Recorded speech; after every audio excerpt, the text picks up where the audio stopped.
Биз азыр саламаттык сактоо министри Дамир Османовду күтүп жатабыз.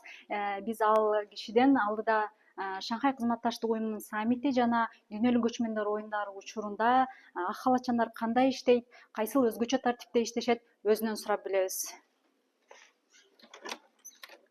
Саламатсызбы? Дамир Асылбекович бошоду, э? Саламатсызбы, Дамирбек Асылбекович? Саламатчылык. Бизге убакыт бөлгөнүңүз үчүн чоң рахмат. Келиңиз отуруңуз. Мен байкаганыма караганда аябай убактыңыз тар экен. Ошон үчүн дароо эле суроого өтөйүн.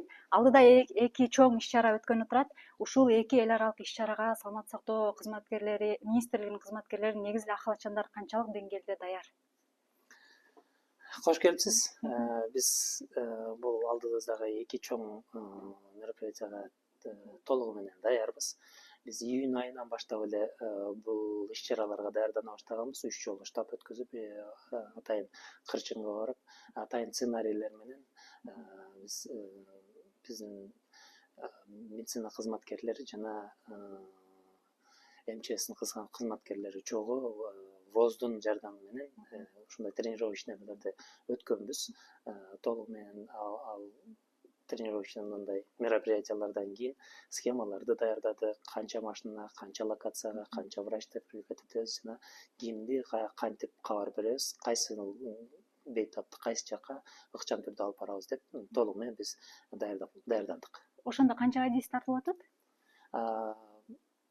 Жалпысынан айтканда эки иш-чарага чогуу 600'дун тегереги, көчмөндөр оюнуна 340 адисибизди биз аккредитациядан өткөздүк.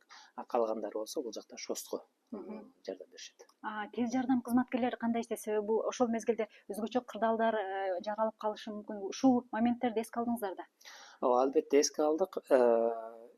Бизге президенттин башкармалыгынан атайын 60 Мерседес үлгүсүндөгү реанимобиль болгон тез жардам машиналары алып келинди.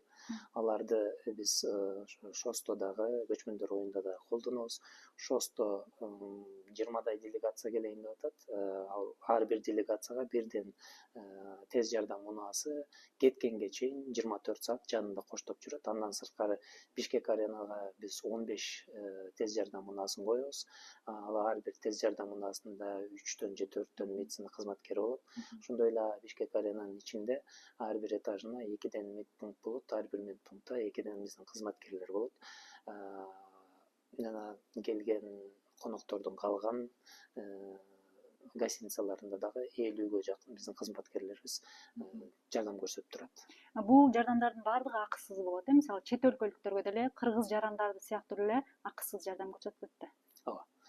Биз азыр бул иш-чарада эч кандай жарандыкка карабайбыз. Биз үчүн эң негизгиси ошо саламаттуу түрдө келген конокторго же көрүүчүлөргө баардыгына тез, ыкчам түрдө сапаттуу жардам көрсөтүү.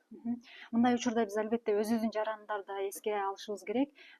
Чоң иш-чаралар өткөнү менен баягы өзүбүздүн жарандардын тиричилиги токтоп калбайт дегендей, ушул мезгилде медициналык мекемелер кандай иштейт, тез жардам кызматтары кандай иштейт, себеби убагы менен жолдор да жабылат деген маалыматтар таркатылып атат да азыр. Биздин жарандардан эч кандай кабылтыр болбоңуздар. Биздин мекемелер мурда кандай тартипте иштесе, ошол эле тартипте иштейт. Ошондой эле жана жолдор жабылган учурларда тез жардам унааларына атайын жол көрсөтүүлөр болуп турат. Тез жардам үчүн эч кандай тоскоолдук болбойт. Рахмат, Дамирбек Асылбекович, ишиңиздерге ийгилик. Бизге убакыт бөлүп суроолорубузга жооп бергениңиз үчүн чоң рахмат. Рахмат.